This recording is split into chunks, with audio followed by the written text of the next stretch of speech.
Deuteronomy 6:4. Hear, O Israel, the Lord our God is one Lord. Isaiah 45, verse 5. I am the Lord, and there is none else. There is no God besides me. In Matthew 4:10. Then saith Jesus unto him, Get thee hence, Satan, for it is written, Thou shalt worship the Lord thy God, and him only shalt thou serve. So these are the commandments of your Lord. He says to hear, O Israel. That means listen closely. That means to actually hear with your heart. And what is he telling you to hear? That your Lord is only one. The Lord our God is one Lord. We are not like the Gentiles who worship many gods, many idols, and they don't know the true Lord. You know the true Lord, and that is the one that the fathers before you worshipped, of Abraham, Moses, Jesus, Adam, and all the rest of the prophets.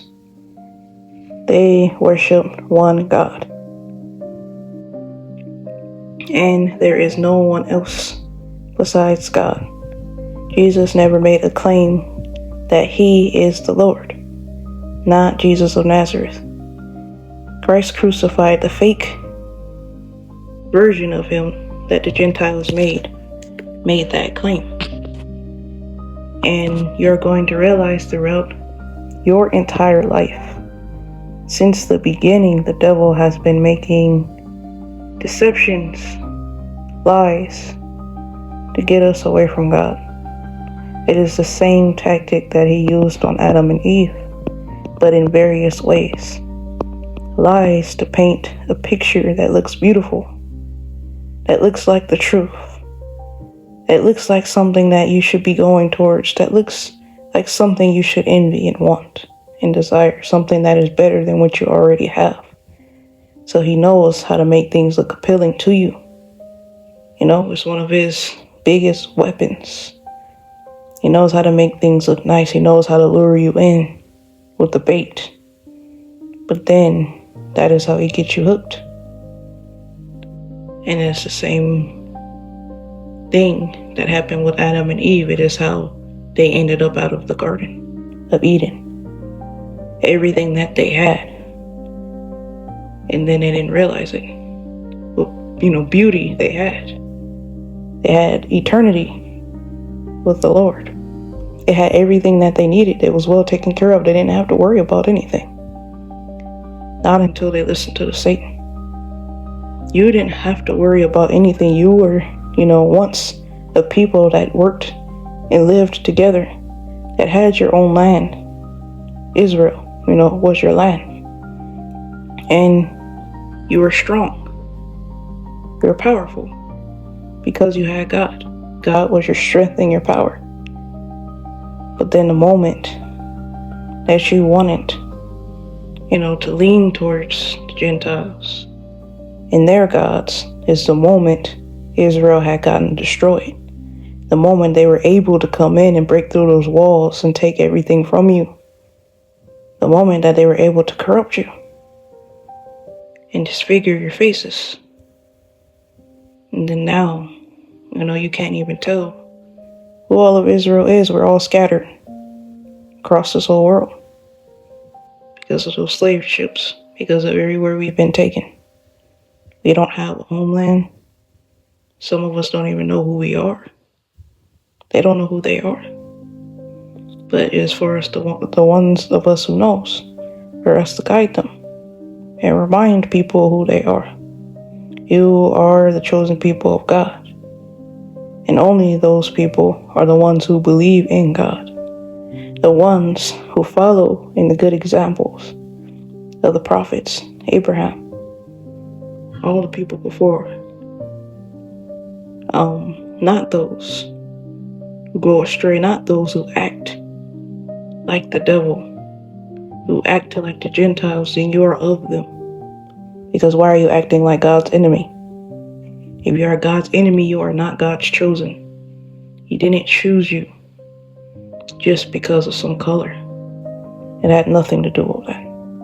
It had everything to do with that spirit he breathed into you. But then now, you're corrupting yourself so much you are getting away from God. You are forgetting who you are. You are being trained differently by this world. And there's so many lies in this world that you're getting caught up into it. You don't know what to believe anymore. You don't know if you're God. You don't know if there is a God. You don't know, if this Jesus, white man, is your God. You don't know what religion you're supposed to be going into, what you're supposed to be believing anymore. You believe in everything now besides what you should be believing in. And there is one clue. Everyone is running away from the very thing that they should be doing. That's how you know. The majority of the world is following after the life of this world. It's following after multiple gods. It's following after, believing that there is no God. Believing that they are God. Believing that they have some sort of power. That believe that they, need to believe in themselves rather than God. That's how you can tell the difference. Because everyone is running away from their purpose. Everyone is running away from that very one thing. And that very one thing is worshiping God alone and following all of his commandments. That there is no God but him. To respect and be kind to your parents. How many people do you see respecting and being kind to their parents? Everyone is running away from these things. To, keep yourself decent. To don't do immoral things. To don't do abominations. Another man being with another man and a woman being with a woman. Those are the abominations. And as you see, the whole world is engulfed in those things. Everyone is engulfed in immoralities. And then you start to see that the whole world, Satan had it set up to where he was going to turn everything that God said backwards. So when you turn it right side up, that's what you should be doing. So everything has to be the opposite of what the Satan says. And he, of course, with his suggestions, everything that he does is going to feel very great and powerful because he got the whole world following him. But little do they know they're following him right into the HELL. They don't realize where Satan is taking them. But you, the selected few, who's really ruling this world is God. And you know what God said, don't fall into these temptations. Don't succumb to these temptations. Don't fall for it. You are in the hour of temptation. And you have people who you should be following. The people before you, the prophets and those who believe with them. It wasn't easy for them. They had to fight every day. And the hard way sometimes doesn't seem like the blissful way, but it's the very thing that leads to bliss. The easy way seems like it's the one that paves the road to everything that you want and need, but that paves the road to death. And the fire, Hades, is death. A death that you're going to have to experience over and over again because you will never die in that fire. You are going to burn. You are going to boil. No one is going to be there to save you. You are going to be tormented over and over and over again. And the people who had these dreams and visions know what I am saying is true. Know that this place exists. Even if they want to deny it, they know. Even if they want to hide these dreams or hide the signs that they see, they know. And you should never ignore any of these signs. All the signs around you are pointing to that God's word is true. That is why the news and everyone, the government, is trying to hide what is going on. It's trying to hide everything that's happening in the sky with their chemtrails. It's trying, on the news to make it seem so light, to make these planets and everything that's coming up that they don't even know what it is, if it's a comet or not. They're trying to make it seem like it's far away, it's a distant thing, that everything is going to be okay. But how long are you going to listen to that before it's over? Because it's going to happen. And then it's going to happen to even catch them off guard where they're not going to be able to time it. It's just going to come. And this whole time, that was the devil's purpose, to keep you asleep. That way you never got yourself together. That way you never changed. You never listened to any of these signs. Your best mind, that little voice inside you was telling you to get yourself together. Was telling you that these things were real and to believe. But you didn't. You chose, and I'm going to say it again, you chose to stay blinded. It was a decision that you made. Because you did not want to stop the things you were doing. And this is what God is going to tell you on that day. You chose to stay blinded. You had got the warnings from the messengers, from people's mouths, the prophets before. But even now, even people it don't matter who it is. It could be a kid. You got the warning. God made sure it was delivered to you. But then you chose to cover your ears. You chose to believe in falsehood. What the news was saying it was. What everyone else was saying around you, there's nothing to worry about. Just keep living your life. Just stay asleep. And that's all you're doing, is rocking yourself to sleep. Every time that you do drugs to get high, you're rocking yourself to sleep because you can't deal or cope with reality. Every time you drink and you have to get drunk, it's because you can't cope with reality. Why? If you were spiritual, if you really believed in God, you wouldn't have to do none of that because you can deal with reality. You're strong enough. Those of you who do that, you are weak-minded. You're weak in your heart, and that weakness is going to get you left behind. That weakness is going to get you destroyed. You are not the chosen few of God. And you are going to see when God comes to deliver his people, it wasn't about a title. Oh, you look like Israel, and so you're going to make it. No, that's not how God works. That's not how he flows. It's whoever of you who believes. Now we have a different duty from each other. The books was sent down to us to teach, to warn, and I see a lot of you ain't doing that. It sucks that a woman has to do it, and none of you will stand up to do your job. But that's just how it is. But your duty, the ones that he gave the books to, you are the ones that's supposed to be studying it, showing yourself approved, and teaching the people. That is your duty, is to teach and guide and bring out of darkness into light. This is what you are chosen for. You were built to be leaders, built to be good examples for the rest of the nations. And for the rest of the nations, you were meant to follow. You were meant to bless Israel. And then God will bless you. God will save you with them. But then you want to get it twisted that, I'm evil, so I'm just going to keep going down a wrong path. I'm a Gentile. So that gives me excuse to keep doing wrong. No, it doesn't. We just have different jobs from each other. But God has given everyone a chance to make it. You are all God's creation. God took his time out to create every single one of his creatures, and every single one of his creatures should be respecting that and should be regarding their guardian Lord and getting themselves together. Should be doing what God told you to do. Doesn't matter what you are. Everybody has a chance to make it. And there is no excuse at all. God is not going to throw you, if you are the most righteous, purified person on the earth. Why would he throw you into Hell? Just because you were a Gentile. And then even if you were the most wickedest, immoral person on earth, why would he let you into his paradise? Just because you were his chosen Israel.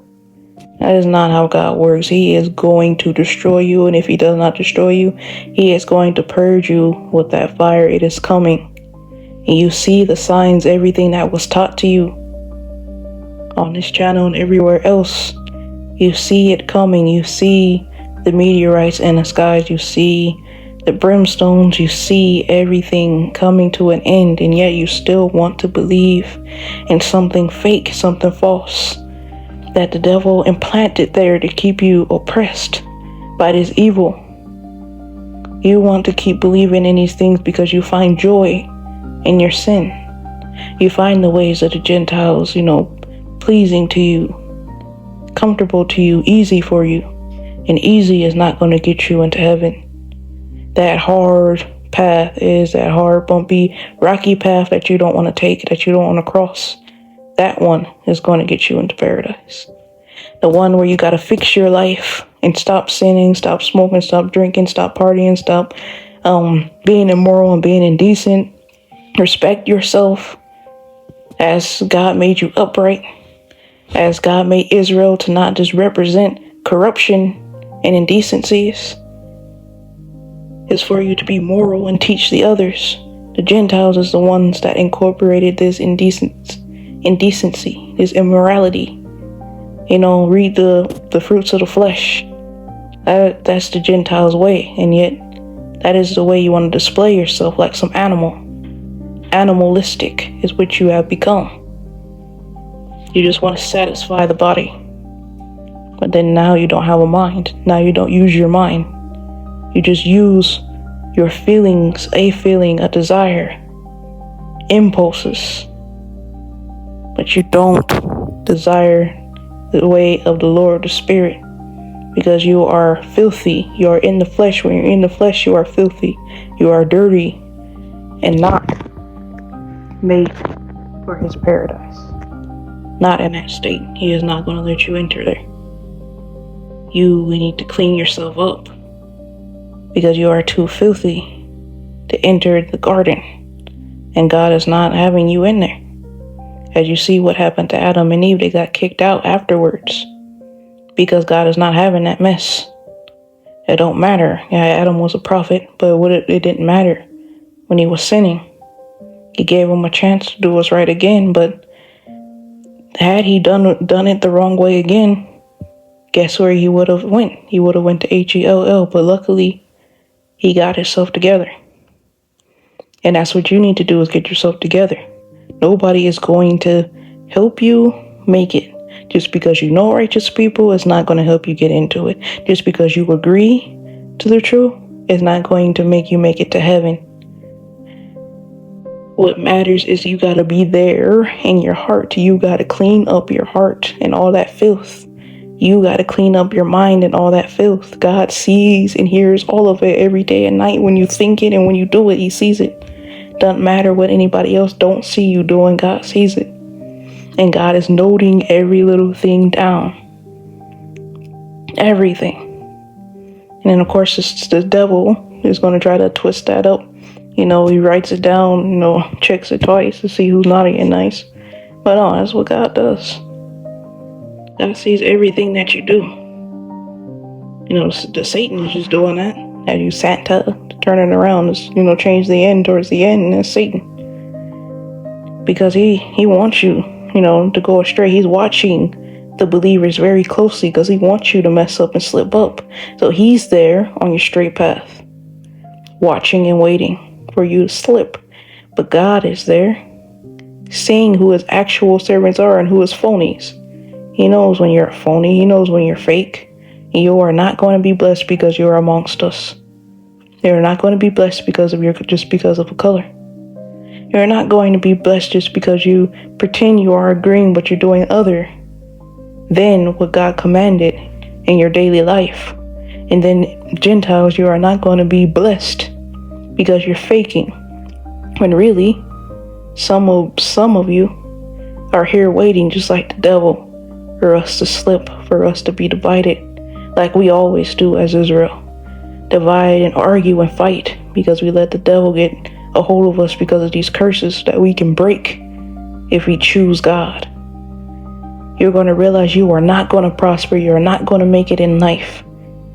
When you are a true believer, when you are a true chosen of Israel, you are not going to make it following those worldly ways without living in guilt, without all these bad things happening to you, without misfortunes falling in your place, in your life constantly, without things bad happening to you, without, you're never going to end up like, these people, these people that you admire, these people that you look up to, these people who have all these riches and everything, when you are true chosen, because they are not. Doesn't matter if their skin color is dark. Oh no, they are still Gentiles. They are the Jakes. Your life, you're going to realize, is going to go downhill quickly. You're going to be punished, and God is going to take your mind because you know better until you submit. And if you don't submit because you have a choice, you are going to go next to the worstest place of your life, which is HELL. So if you are a true believer, you have no options, and you know that, but to worship the Lord. And people look at, worshiping God as captivity, of holding you hostage. But a real believer looks at it like what it is freedom and salvation from the chains of the devil. From being in the devil's clutches. From, being oppressed by the devil. Following his ways because everyone else is doing so. And you see, it gets them nowhere. Every path of the devil leads to death and destruction and losing your mind, and you're going to learn that. Keep watching these people and see the end of them: death, destruction, and God taking their minds. They can paint, the image like, oh, they've got everything together, but really watch. And as my father always said, look into the eyes of these people, these famous people, these people that, has it all. Look into the eyes and watch their words carefully, and that's where you see it. That's where you see the ugly truth. Because no spirit of God lies with someone corrupted. Does not lie with those who are in the flesh. So get out of the flesh. And again, hear, O Israel. Open your ears up. Hear. It is time to hear. Our Lord is one God. One Lord. You are not God. Nothing else is God. Stop worshiping these idols. You're still doing it till today. All these false gods of these nations you are following, and you don't realize that you're just going to one God, to another God, and it's all the Gentiles' gods. Stop following them. They are false. You only have one God. They believe in deception because they are deceptive people. They put these deceptions because they know you are so gullible, you're going to fall into it. Stop being gullible. We are a people, and we are supposed to be together. We are supposed to be getting together now. We are supposed to be uniting. We are a family. When is it going to come the time to where we act like one, where we respect each other, where we are not about our bodies, our private parts, where we are about representing decency, morality, and God, the Spirit? When are we going to stop being about war and fighting and conflict between each other and be about peace and resolve as we are supposed to be the peacemakers? When are we going to stop being divided and looking for a problem, creating issues between each other, hoping and looking for strife and finding enjoyment out of it, and be someone, that makes peace?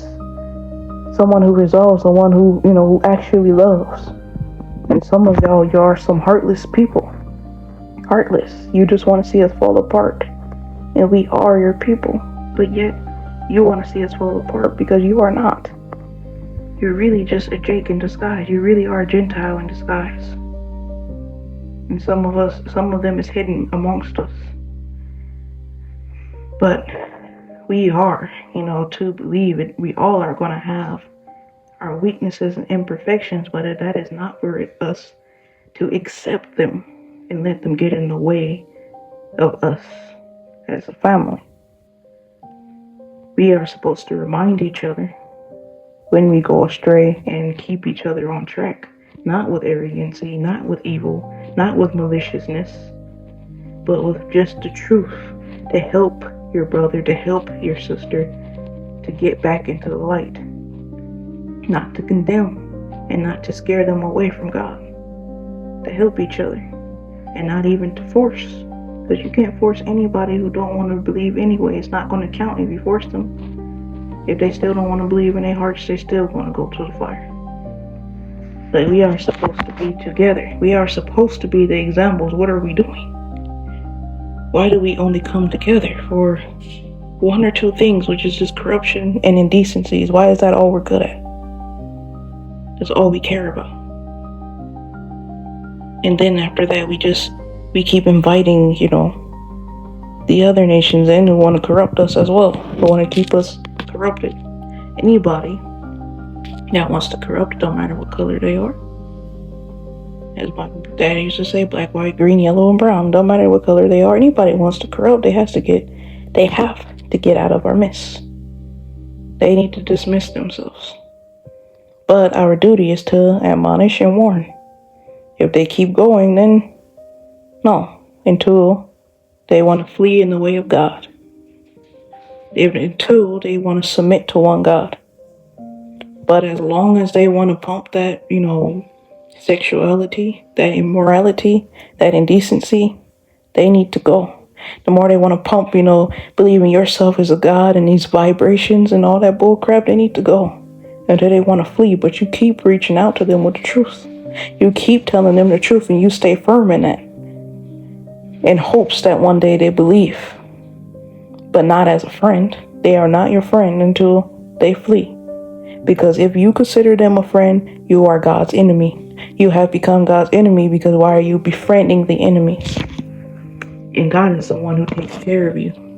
God is the one that's keeping your heart going. God is the one that wakes you up every night. God is the one that keeps you healthy.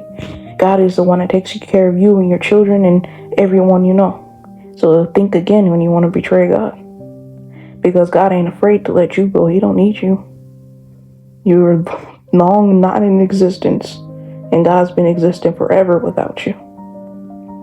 For an eternity. Because he never was born. He never was created. He is the creator. So think again when you want to betray God. Israel, hear again. Hear, O Israel, the Lord our God is one Lord. Hear, O Israel, the Lord our God is one Lord.